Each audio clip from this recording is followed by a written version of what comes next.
Home movie maker Sujatha Vijayakumar தயாரிப்பில் ஜெயம் ரவி நடிக்கும் siren பிப்ரவரி 16 முதல் திரையரங்குகளில். நேற்று எலெக்ஷன் பாண்ட், இன்று பேங்க் அக்கவுண்ட், வங்கி கணக்கு திடீர் முடக்கம், அரண்டு கிடக்கும் மத்திய பாஜக. என்ன மோடிஜி, பயந்துட்டீங்களா? ராகுல் காந்தியின் சிறப்பான செய்கை. நாடாளுமன்ற மக்களவை பொதுத் தேர்தல் விரைவில் நடைபெற உள்ளது. இதனை முன்னிட்டு அரசியல் கட்சிகள் சார்பில் தேர்தல் பணிகளை மேற்கொள்வதற்காக பல்வேறு குழுக்கள் அமைக்கப்பட்டு தீவிர ஆலோசனைகள் நடத்தப்பட்டு வருகின்றன. மேலும் நாடாளுமன்ற தேர்தலுக்கான பணிகளை அரசியல் கட்சிகள் தற்போதே தீவிரப்படுத்தி வருகின்றன. இத்தகைய சூழலில் இந்திய தேர்தல் ஆணையமும் மக்களவை தேர்தல் முன்னேற்பாடுகள் குறித்து தொடர்ந்து ஆய்வு நடத்தி வருகிறது. இதற்கிடையில் தேர்தல் பத்திரம் ரத்து என உச்சநீதிமன்றம் அறிவித்தது பாஜகவுக்கு எதிரான நகர்வாக பார்க்கப்படுகிறது. பிரதமர் மோடி தலைமையிலான மத்திய அரசு கடந்த 2018ஆம் ஆண்டு தேர்தல் பத்திரம் திட்டத்தை அறிமுகம் செய்தது. இந்த திட்டத்தில் வெளிப்படை தன்மை இல்லை என எதிர்க்கட்சிகள் குற்றம் சாட்டி வந்தன. இதையடுத்து அரசியல் கட்சிகள் தேர்தல் பத்திரங்கள் மூலமாக நிதியை பெறுவது என்ற திட்டத்தை எதிர்த்து ஏடிஆர், காமன் கேஸ் உள்ளிட்ட தன்னார்வ தொண்டு நிறுவனங்கள் மற்றும் மார்க்சிஸ்ட் சார்பில் உச்சநீதிமன்றத்தில் 4 மனுக்கள் தாக்கல் செய்யப்பட்டன. இது தொடர்பான வழக்கு விசாரணை நீதிமன்றத்தில் நடைபெற்று வந்தது. இந்த வழக்கில் உச்சநீதிமன்ற தலைமை நீதிபதி DY சந்திரசூட் தலைமையிலான 5 நீதிபதிகள் கொண்ட அரசியல் சாசன அமர்வு 15ஆம் தேதி தீர்ப்பு வழங்கியது. அதில் 5 நீதிபதிகளும் ஒருமித்த கருத்துக்களை தீர்ப்பாக வழங்கியுள்ளனர். அதன்படி தலைமை நீதிபதி DY சந்திரசூட் தீர்ப்பை வாசிக்கையில், அரசை கணக்கு கேட்கும் உரிமை நாட்டு மக்களுக்கு உள்ளது என பல தருணங்களில் நீதிமன்றங்கள் கூறியுள்ளன. தகவல்களை வெளிப்படையாக தெரிவிக்காத தேர்தல் பத்திரங்கள் சட்டத்தை மீறும் வகையில் உள்ளன. இந்த திட்டம் தகவல் அறியும் உரிமை சட்டம் மற்றும் அரசியல் சாசன பிரிவு 19 கீழ் உட்பிரிவு 1 ஆகியவற்றை மீறும் வகையில் உள்ளது. எனவே தேர்தல் பத்திரங்கள் மக்களின் அடிப்படை உரிமைகளை மீறுவதாக உள்ளது. தேர்தல் பத்திரங்கள் மூலம் மட்டுமே கருப்பு பணத்தை ஒழிக்க உதவாது. தேர்தல் பத்திரங்கள் தகவல் பெறும் உரிமை சட்டத்திற்கு எதிராக அமையும்.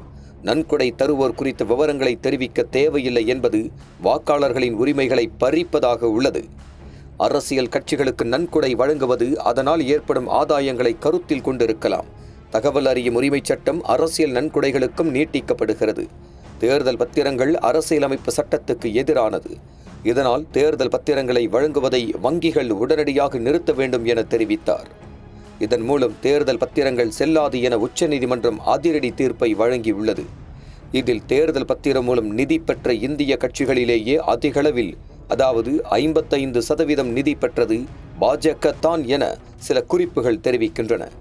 இதனால் இந்த தீர்ப்பு பாஜகவுக்கு எதிராக அமைந்துள்ளதாக பலரும் கருத்து தெரிவித்து வருகின்றனர். இந்த நிலையில் காங்கிரஸ் கட்சியின் அனைத்து வங்கி கணக்குகளும் வருமான வரித்துறையால் முடக்கப்பட்டுள்ளது. கடந்த 2018, 2019ஆம் ஆண்டு நிதியாண்டுக்கான வருமான வரி கணக்குகள் 45 நாட்கள் தாமதமாக தாக்கல் செய்ததாக கூறி காங்கிரஸ் கட்சியின் இளைஞரணி, மகளிரணி, மாணவரணி உள்ளிட்ட அனைத்து வங்கி கணக்குகளும் முடக்கப்பட்டுள்ளன. அத்தோடு 45 நாட்கள் தாமதமாக வருமான வரி தாக்கல் செய்யப்பட்டதற்காக ரூபாய் 210 கோடி அபராதமும் விதிக்கப்பட்டுள்ளது. இதுகுறித்து காங்கிரஸ் கட்சியின் பொருளாளர் அஜய் மாக்கன் கூறுகையில், காங்கிரஸ் கட்சியில் இப்போது செலவு செய்ய, மின்கட்டணம் செலுத்த, ஊழியர்களுக்கு சம்பளம் கொடுக்க பணம் இல்லை. இதனால் ராகுல் காந்தியின் நியாய யாத்திரை மட்டுமின்றி அனைத்து அரசியல் நடவடிக்கைகளும் பாதிக்கப்படும். வருமான வரித்துறையின் இந்த நடவடிக்கையால் கட்சியின் வங்கி கணக்கு மட்டுமல்ல, இந்தியாவின் ஜனநாயகமே முடக்கப்படும், பாதிக்கப்படும் என தெரிவித்தார். மேலும் வருமான வரித்துறையின் இந்த நடவடிக்கை கண்டனத்திற்குரியது. நாடாளுமன்ற தேர்தல் நெருங்கும் நிலையில் வங்கி கணக்குகளை வருமான வரித்துறை முடக்கியுள்ளது உள்நோக்கம் கொண்டது என காங்கிரஸ் கட்சி சார்பில் தெரிவிக்கப்பட்டுள்ளது. இதுகுறித்து தனது எக்ஸ் பக்கத்தில் கருத்து தெரிவித்துள்ள ராகுல் காந்தி, மோடிஜி பயப்பட வேண்டாம். காங்கிரஸ் என்பது பண பலத்தின் பெயர் அல்ல, மக்கள் பலத்தின் பெயர். சர்வாதிகாரத்தின் முன் நாங்கள் ஒருபோதும் பணிந்ததில்லை, தலை வணங்கவும் மாட்டோம்.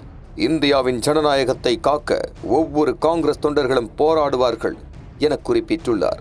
தேர்தல் பத்திரங்கள் அரசியலமைப்பு சட்டத்திற்கு முரணானது என்று உச்சநீதிமன்றம் நேற்று தீர்ப்பளித்தது. இந்த தீர்ப்பு பாஜகவுக்கு எதிரானதாக பார்க்கப்படும் நிலையில் பிற கட்சிகளின் நிதி சேகரிப்பில் தாக்கத்தை ஏற்படுத்தும் வகையில் இந்த நடவடிக்கை எடுக்கப்பட்டிருப்பதாக காங்கிரஸ் கட்சியினர் குற்றம் சாட்டுகின்றனர். நக்கீரன் டிவிக்கு சப்ஸ்கிரைப் செய்யுங்கள். உங்கள் ஆதரவே எங்கள் பலம். ஆசிரியர்களுக்கு நண்பனாகவும் மாணவர்களுக்கு ஆசானாகவும் திகழும் தேர்வு வழிகாட்டி. ஒவ்வொரு பாடத்திற்கும் அனுபவமிக்க ஆசிரியர்களின் துல்லியமான தெளிவான விடைகள். சிஎன்சி இருக்கு, தேர்வு பயம் எதற்கு? இது தீரன் பப்ளிஷிங் ஹவுஸ் விற்பனை வெளியீடு.